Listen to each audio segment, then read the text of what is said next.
Hey everybody, this is GearWire, our show about all things gear, and I am your host, Justin. And I'm Luis. So we got a really, really cool show today. We had our special guest, Tom Quayle, come in. He is basically sponsored by Laney and get a brand new custom pedal called the Laney LoudPedal. So he tore that up later. We had a special jam and an interview with him. So please do stick around in the show to check that out. But in the meantime, we got a couple other things to show you, including the new Fender Player 2 series as well. And that just dropped. So those are very awesome. But before we get there, we are going to go check out our comments that we had from last episode. So I got, let's see, Jamie Lynn McIntyre, 8574, in reference to Taylor Swift being on the top guitarist list, says, I've caught Taylor years ago at shows, at amusement-like events before she was even known. She can play, though. But yeah, I put her in the top 10 or 6 list for singer-songwriter. Okay, so I feel like we got to fill everybody in on how the last episode went with Taylor Swift being named the 8th best guitarist of the last 20 years or so, was it? Yeah. Like 20 years or something 20 years, like that? I think. Which was like, man, I remember my friends were hitting me up about that too, being like, did you see this article? Honestly, that's hilarious. What's your thoughts on it? I feel like that's highly accurate. Yeah, that's a lot more accurate, I feel like. Top 10 or 6 list for singer-songwriter. That's arguable, in my opinion. For sure. Also, we have to be nice, otherwise the Swifties will come after us in droves, you know? So, yeah. And then next comment we got at Kelly Ray 9480, referencing us playing the hypothetical version of strip poker for our likes. So it'd be like strip likes for every time we say like. Kelly Ray 9480 said, you guys in the like would be naked in the first 3.5 seconds of dialogue. That's like so true. That's accurate for sure. Like for real. Yeah. We're working on it though, but it's a process. It's always a process. Yeah. Did we get any more comments? Someone said, gotta love Rob, in reference to our Rob Scallon interview as well. So shout out Rob. Yeah, Rob's such a cool I'm sorry, and that was Jose Arjuna 3728. Cool. Yeah, Rob's such a great dude. It's always good to see him. Super cool dude. Hopefully we'll see him again soon. Also, Rob, I rollerbladed and I almost fell. Oh man, yeah. You guys are also like rolling deep on the bikes and everything too. So yeah. That bike game. Anyway, so is that all the comments? That's it. Yeah. Sick. Okay, well, let's pop over to these special Player 2 Fender guitars. I actually got one right here. I'll pass one over to you, Luke. Yeah. Check these things out. Before I kind of show this one off, I'll hand you this one because I know this is your baby. Yeah, this is one of the main colors that I really liked. It's really, really slick. But yeah, check it out. These are part of the new updates that they did for the Player series. These are the Player 2s, and there's a ton of updates, but most evident is like, check out these finishes. You were telling me they were based on old like car colors that they based them on, right? Yeah, I believe so. So yeah, they used some old car colors as reference. I'm not sure what years, to be honest. Yeah. But they look nice. Classics. They look like, classic, retro. Fresh. I like it. I know, they're slick. They also had a bunch of new updates. Rolled fingerboard edges, new gear tuners. I forget what the type is, but it was brand new tuners, rolled fingerboard edges. They got classic gear tuners. Classic gear. They've got they've got the rosewood boards back, which was absolutely huge. They were doing Pau Ferro and other substitutes because of the rosewood scarcity that was happening for years, but I think they're back. So that's huge. Everybody loves a rosewood board.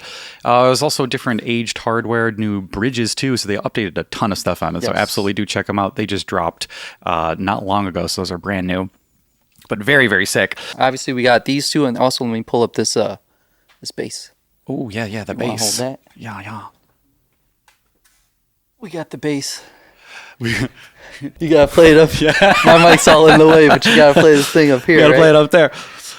Oh man, yeah, that thing looks slick. So they have a bunch of different models. We've got the Strat Telly and the P bass, but they also got the typical other line of the Player series, just whatever the standard Player series usually had. Those are the same ones. So, jazz basses, they've got, Jazz Masters and Jaguars, things like a Mustang. There's a bunch of other models that you don't see here, but yeah, they're all really cool. And there's a ton more colors. You were saying there was several for each type, right? Yeah, for sure. A whole bunch of upgrades. So there's a bunch more colors, and then price range, they're like in the $800 to $900, depending on which one. Yeah, for real.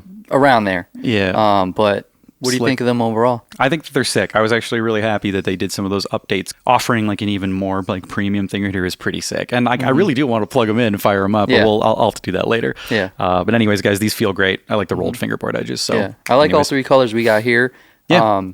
The green in particular, though, I really like that green. I know you like that green. They're all really nice. I like this blue, the red. I dig them. All right, man. That's the Fender Player 2 series for everybody out there who is curious. Check them out on the website. But for now, we actually filmed an interview with our buddy Tom Quayle. He's with Laney.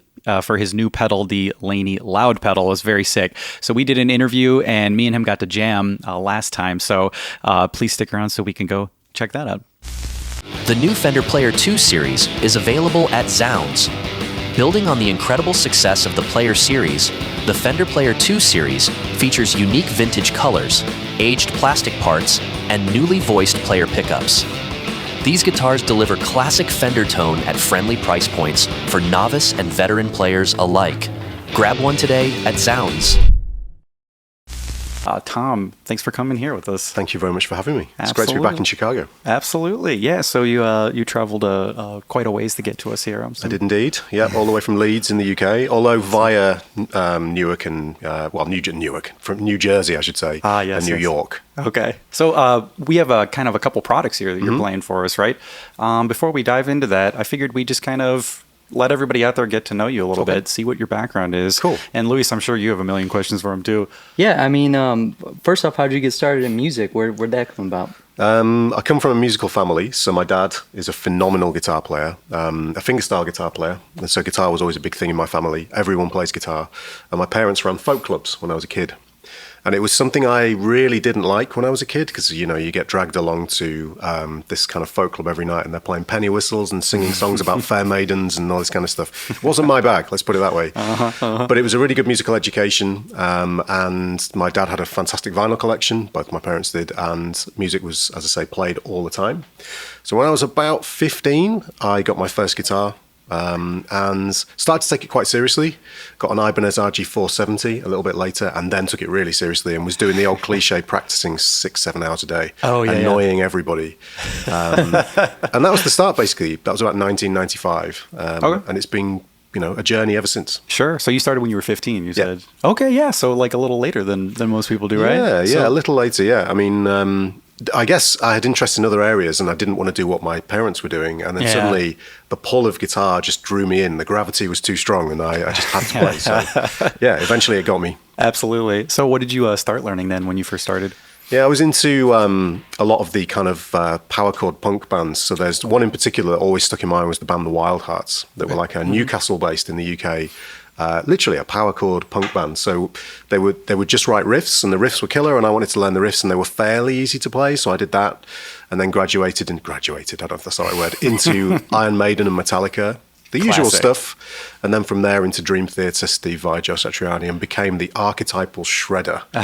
Playing way too many notes and never really got out of that. So that was kind of fun. And that was the entry drug, if you like, into all of that. Beautiful. Actually, we have very similar backgrounds. There we go. I did the same thing. I was a Metallica junkie. And then later I found all those fusion bands myself. That's the thing. So, that is the route. Yeah. So, Luis, that's what you got to do, man. Like, you got to start with the metal first. We'll go from there, okay? Yeah, absolutely. Perfect. This is our bit on the show. It's this long-running bit to just get Luis to start shredding. Like, we want him to start playing. Do it. You will. I know you will. I'm going to come back in a year and see how you progress. Oh man, the pressure's on. I will do it. So that's how you started. You got into music through there, and then kind of did you just experiment from there? Like, were you playing around locally, starting bands, etc.? Yeah. So basically, a few bands at school. I was still at school, obviously at that point at high school. I had about 3 years to go, and then when I got to so basically I was learning a lot of that stuff and not really understanding what I was doing, and I was just getting lots of technique together.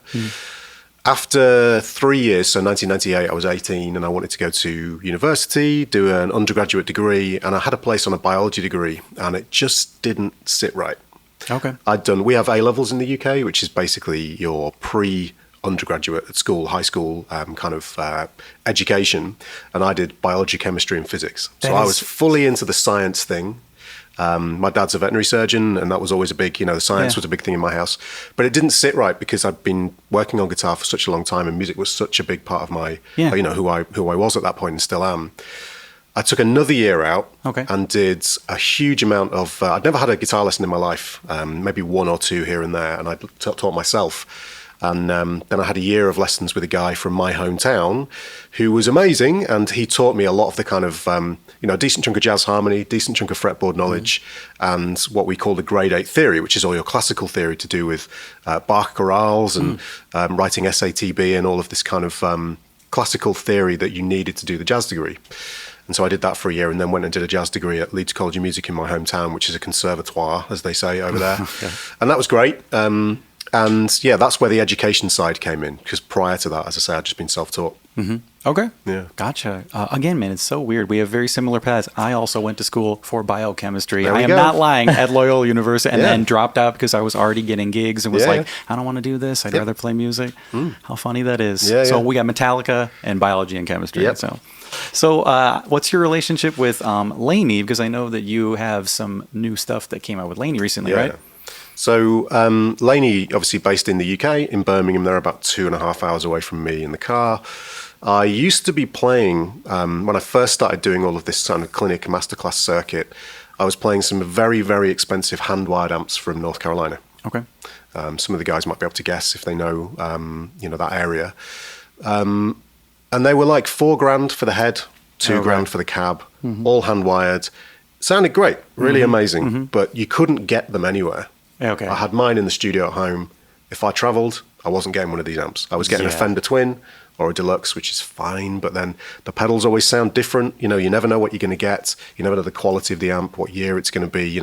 It's not a comfortable experience. And I'm really affected by tone. I need the tone to feel good and to be comfortable. Otherwise, I find it very hard to play well. I'm constantly in my head. Agreed. Yeah, you saw me fiddle around with extra pedals here to do the same thing. It's that thing. You have to dial it in and, What happened was I was going to Music Mess and NAMM, and demoing various products. And then what I would do is my partner in crime, Martin Miller, who I've been touring with recently, amazing guitar player from Germany, we would jam on the Laney booth because Laney had this great vibe where you could go up there and you could jam with anybody you wanted to. So we got a bass player and, we'd just play things like Little Wing or some jazz standards or whatever and just have a great time. And the amps always sounded amazing. So I got talking to the guys and they said to me, well, we're very close to you. Why don't you come down and try the Lionheart, which is their boutique sounding clean platform, but with a drive channel as well. And they said, we reckon this is going to be really close to what you're using right now. Bring your pedal board down, plug in, see how it goes. So I did, and took what was very fashionable at the time, like a giant pedal board that you could only just lift, plopped it down on the floor, plugged into the amp, and I was blown away because it was easily like 99.9% as good as the $4,000 hand-wired head, a quarter of the price. So I walked out with what's called the L20T 212, which is their 2x12 combo, 20 watt. It's a single-ended amplifier, and it's a beautiful pedal platform. And my whole thing is I use pedals in the front. So I've got the Wampler Dual Fusion down here, which is my signature overdrive. Yes, yes. That goes into the front of the amp, and that was the sound, and it sounded fantastic. So essentially, that relationship has been going on for probably over a decade at this point. I've been playing that amplifier. And again, anywhere I go in the world, unlike that hand-wired head, I can get that exact amp. It sounds exactly the same. They're all made in the UK now as well, so that's fantastic. So that was the relationship that started. And this product, the Lionheart LoudPedal, is kind of the culmination of sort of that 10-year, relationship. Okay. Because the guys, basically what they did is, obviously everyone's after compact rigs these days, rather than, because like the 20-watt Lionheart combo weighs an absolute ton. The 212? For good reason, yeah. Yeah, I bet. Like 60, 70 pounds. They just weigh a lot. So you're, carrying that around is a big deal. And I don't have roadies. I'm not that, I'm not at that level. Who does? So, exactly. Who does? It would be very nice, but it doesn't happen. So everybody's after more compact rigs, and the guys designed about 2 years ago, maybe, what was called a LoudPedal, which was a very small pedal platform, solid state 60-watt amplifier that was based on the Lionheart, which is their higher gain kind of. The cliche would be it's a metal amp and a rock amp, but actually it's a very versatile amplifier. The cleans are amazing for jazz because they're super, super clean. But anyway, it was that platform, 60 watts. Very, very, very loud. So a proper 60 watt, not like, a compromised volume level. I mean, this thing is insanely loud. And it was a single channel. And I said to them, I think it'd be an amazing idea, being very selfish to me, to have a Lionheart version of that I could take around, that was an amazing pedal platform and sounded really similar to the original amplifier. Thinking they would say no, but they said, that's a good idea, let's do that. So they've now made a 60-watt solid-state 2-channel Lionheart that sounds, to me, basically exactly the same. And this is a weird thing to say because we all go like solid-state tube amps, solid-state's down there, tube amps are up there, yeah. you know, always. But it sounds ridiculous. So it's, as I say, 2 channels. It's a Class D power stage. Okay. And as soon as you say that, guitar players are like, I don't want a Class D power stage. That's like, honestly, this thing feels, we'll hear it soon, but it feels and sounds incredible. There's a massive dynamic range. And as I say, it's super, super loud. And, you know, made in the UK, really high quality components. And it does a ton of stuff. It's super versatile. So, you know, we can run through a few things. But essentially, that's the pitch of it. It's like 60 watts, very, very small, compact, you know, super, super loud, very, very feature rich, and sounds basically to me the same and feels the same as the original amplifier. Awesome. And yeah, you said you were kind of A-Bing those and had experience with the Lionheart before then. Yeah, and I was blind A-Bing it with, there's a couple, I couldn't tell them what it was, but there's a couple of friends of mine who are great guitar players and they gig in function bands with the Lionheart. They use the 1x12 combo 20 watt. And, you know, they do things like, for instance, the drive channel, they crank the volume to get the slightly more kind of saturated and dynamic drive sounds. Yeah. They couldn't tell the difference either. Really? Okay. Blind. Yep. Blind and I test. didn't tell them what it was. Cool. Just switching between them. I have an amp switcher and we were switching between them and they were like, yep, I've got no idea. I don't know what that is, but it sounds great. You know? It's amazing. Yeah. So what's the deal with the features on this one? You said it was a multi kind of channel setup there? Yeah. So there's 2 channels. They're exactly the same. Unlike the original amp, which has a drive channel and a clean channel. So they're exactly the same, so you can set them up in any way you like. So it gives you a lot of options. Both channels have a volume and a gain. So you can see we've got like volume and gain 2, volume and gain 1. So those are the 2 channels. Yeah. Shared 3-band EQ, and then a master tone control. And the master tone control just slightly changes the feel, just like on the original amp as well. Kind of like a shelf or something? Yeah, so basically it will roll out the highs and emphasize the lows. And I don't know if it's something to do, it's not sag, but whatever. It just feels more compressed depending on where the control is. It's a feel thing. Cool. So it's kind of interactive in that way? Yeah, cool. exactly. Okay. Just like the original amplifier was. Both channels have a 3-position bright switch. So in the upper position, you've got, I'll demo this in a sec, but in the upper position, you've got the bright and then normal and then dark. Okay, gotcha. So depending on what guitar you're using, this is a very bright guitar with stainless steel frets and brass saddles, so it's quite bright. So I switch it into the normal mode. And then for the lead sounds from the actual pedal itself, or amp, I should say. I don't want to confuse people by making them think it's an overdrive pedal. This is a fully fledged amplifier. Okay. I use the dark position for that to get a slightly darker, kind of warmer overdrive sound. Cool.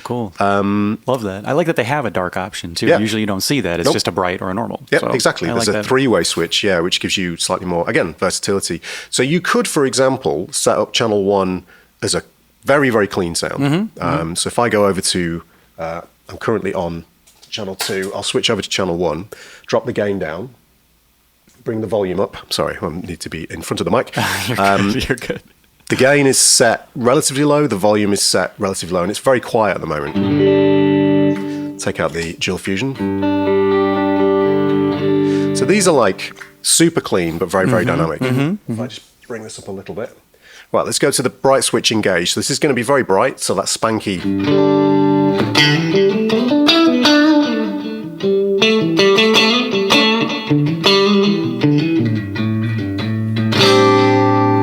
Super clean. Yeah. The reverb, by the way, if I switch these off, because there's an effects loop on there and I had a Boss delay in there. So this is just the reverb from the pedal. So it's a spring reverb. Okay, yeah, cool.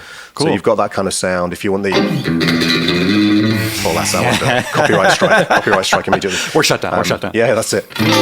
So there's a beautiful reverb on there as well. If I switch that off, again, in terms of dynamics...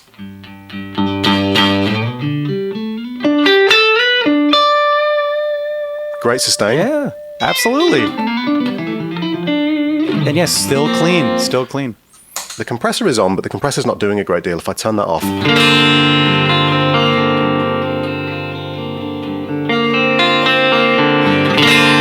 Really, really nice to play. Yeah. Bring the reverb back in. If I up the gain, bring the volume down, we get to edge of breakup territory. Hear how warm that is? Yeah. Oh, yeah. It sounds great.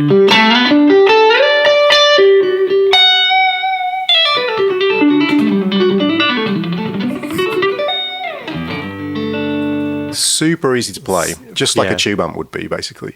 There's nothing stiff about this, or like that kind of cliched Class D thing where it feels stiff and unresponsive. It's got that kind of lovely tubey compression to it. I have no idea how they've done it. It's all analog. There's no modeling going on here. This is an analog amplifier. Okay, yeah, it just feels great. That's good to point out, yeah. Yeah, absolutely. Now, if I go back to, let's drop the gain and bring the volume up a little. So back to cleans. Okay, yeah. Go to position 4.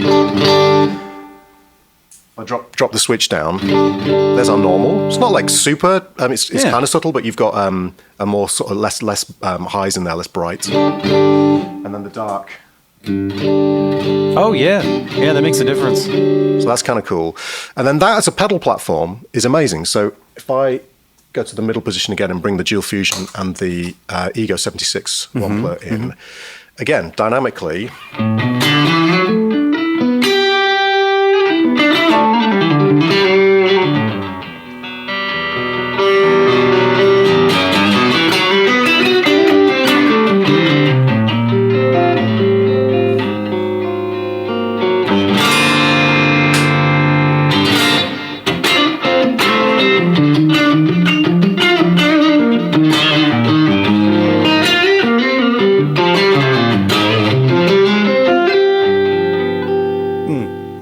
So it's beautiful. It feels amazing to play with pedals. It's absolutely fantastic. What's up with this boost here? Because the Lionheart doesn't have a boost, right? Yeah, the Lionheart's got just, again, the 2 channels, but there's no boost built in. And this does have the boost, and it takes it into the next level gain territory.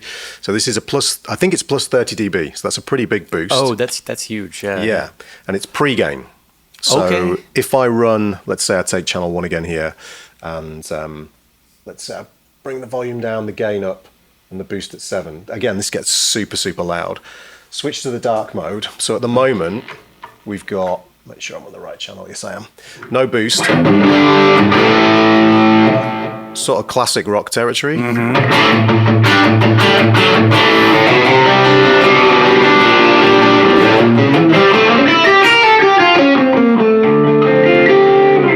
But still very dynamic.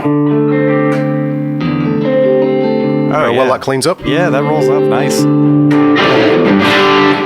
Add the boost.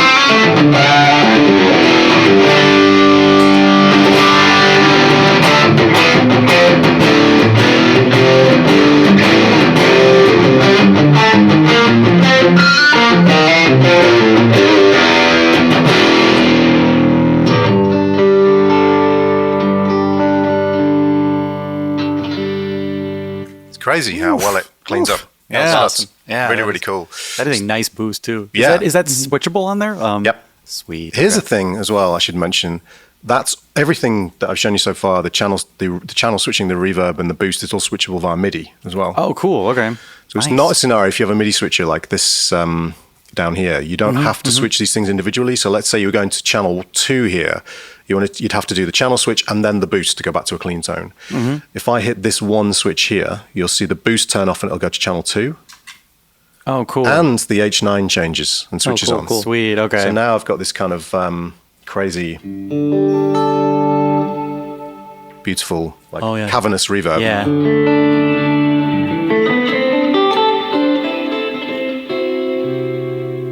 So that's really nice. And then hit channel 2. Don't need that on though.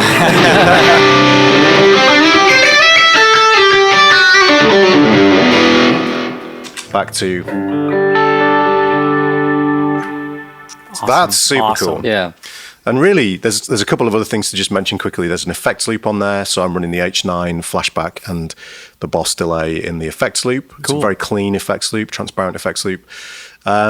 We've also got, by the way, I should say that we're running the speaker out 60 watts into this Laney 2x12 cab with vintage 30s in, closed back cab.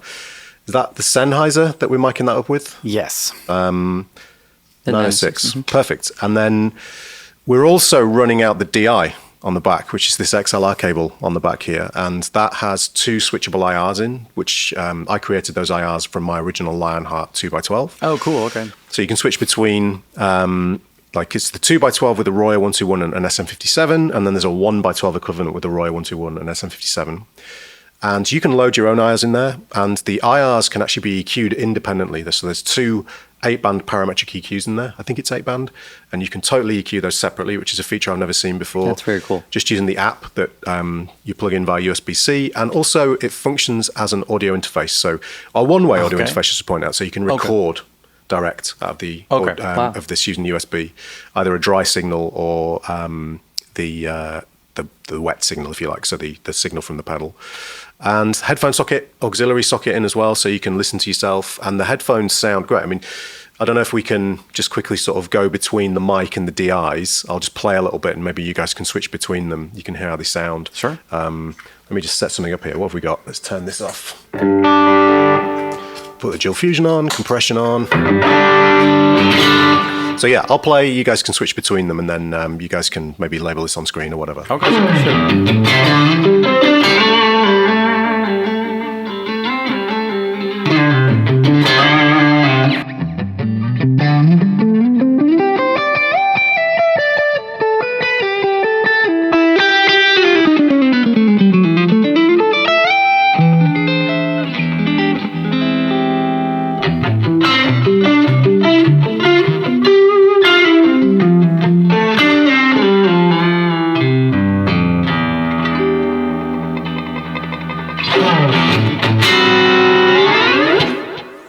So yeah, that's amazing. They both sound and feel great, and that's the LoudPedal. It's fantastic, and this now allows me to just take this board everywhere, use a cab, whatever cab is available, and have a fantastic feeling sounding amplifier in a very small format. So it's amazing.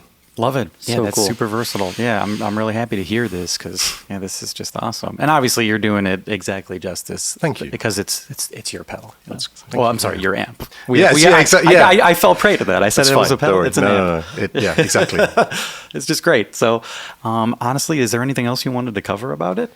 I mean, it's made in the UK, so that's a great thing. It's really well built. Cool. And it's a boutique level product, so the unboxing experience even is nice, all that kind of stuff. Those things matter when you're spending money, Yeah, absolutely. So I think over here it's $499 possibly.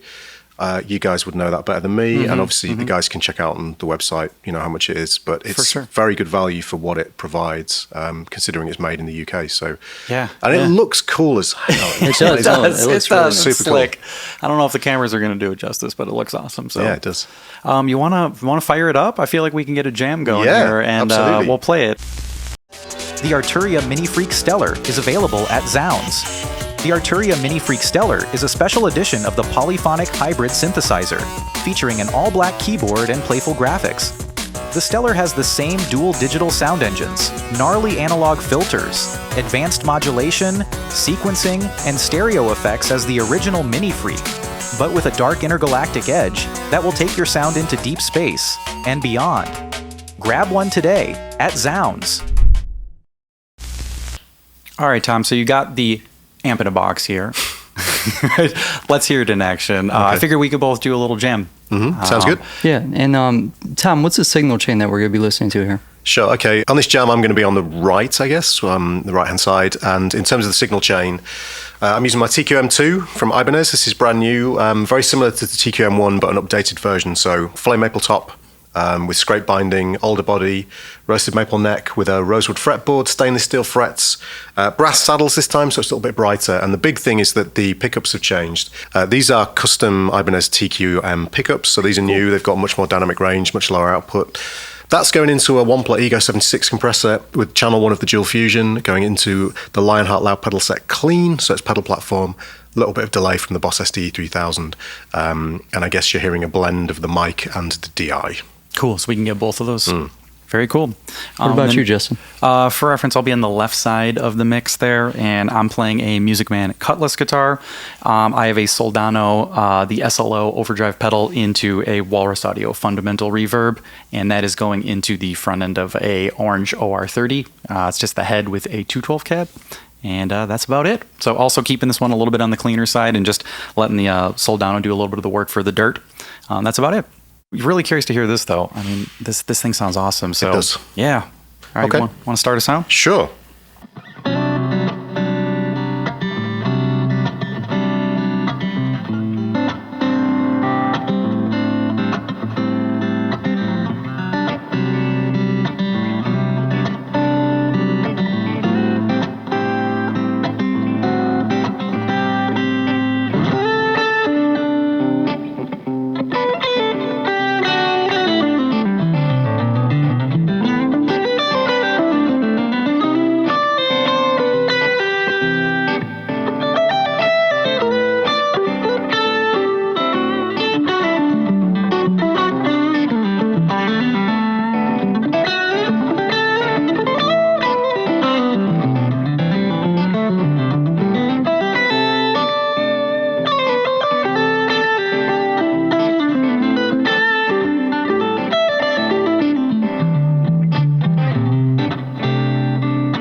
Yeah. Yeah. Oh, yeah. Nice. Yeah. That sounds excellent. All right, everybody. Thanks so much for watching GearWire, and a big thanks to our guest, Tom Quayle, for coming in and hanging and shredding with us. Yeah, thanks, Tom. And, if you guys are interested in any of the gear featured on this episode, you can check it all out at zZounds.com. And don't forget to like, follow, subscribe, hit the notification bell, tell your friends, all that stuff. Thanks so much for watching. Thank you. GearWire is produced by zZounds, the online music store that gets you gear fast, with free shipping on every order. Check out zZounds today to find the gear featured in this episode and more.